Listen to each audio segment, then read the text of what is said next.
Hello everyone! Did you know that every thought and action that we have happens because of our nervous system? Did you also know that without this system we wouldn't be the smart and intellectual beings we are? Well, if you didn't know this, continue watching this video as today we will go over the nervous system and the diseases associated with this system.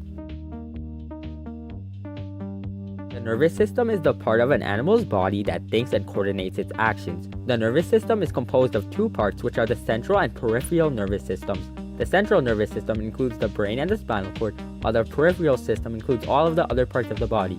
In the nervous system, three main functions occur for a signal to reach its location. Firstly, the central nervous system goes through an integration process where it acts as a control center of the body and decides what signal to send to our body. From this, the signal then travels to the peripheral system where it goes through the motor output function. In this function, a signal stimulates a muscle or gland by either performing a somatic outcome, which means that the signal is moving a part you can voluntarily move like the contraction of the leg, or it could be an autonomic outcome, which means that the signal is moving a part you can involuntarily move like the contraction of the heart. For the final function, the sensory input function begins in the peripheral system and uses sensory neurons to detect stimuli of an external environment. If a stimuli is found, the signals are sent to the central nervous system and it decides what to do. If the stimuli indicates the body is in danger, the necessary measure will be taken.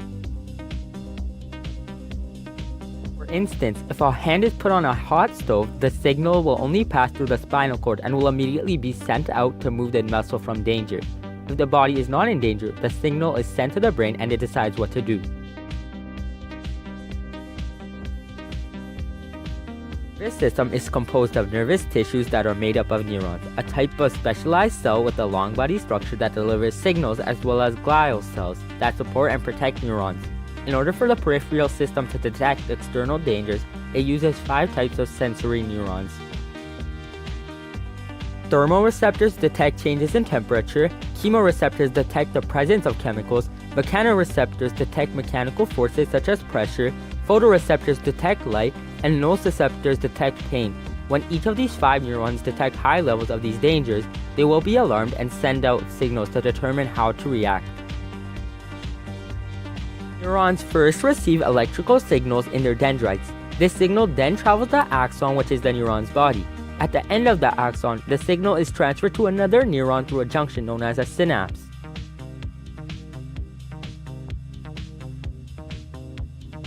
When a signal enters the new neuron, the signal is sent straight to the dendrite of the new cell. This process is repeated among billions of cells at speeds of up to 268 miles per hour until it reaches its destination. The signal is transmitted through 2 types of synapses. Electrical synapses transmit electrical impulse without changing it. This process is fast but imprecise and thus is used in the peripheral nervous system. A chemical synapse is when a signal is amplified or modified. This allows more complex signals to be sent. Although this process can be slower than electrical synapses, it is more precise and thus is used in the central system and parts of the peripheral system.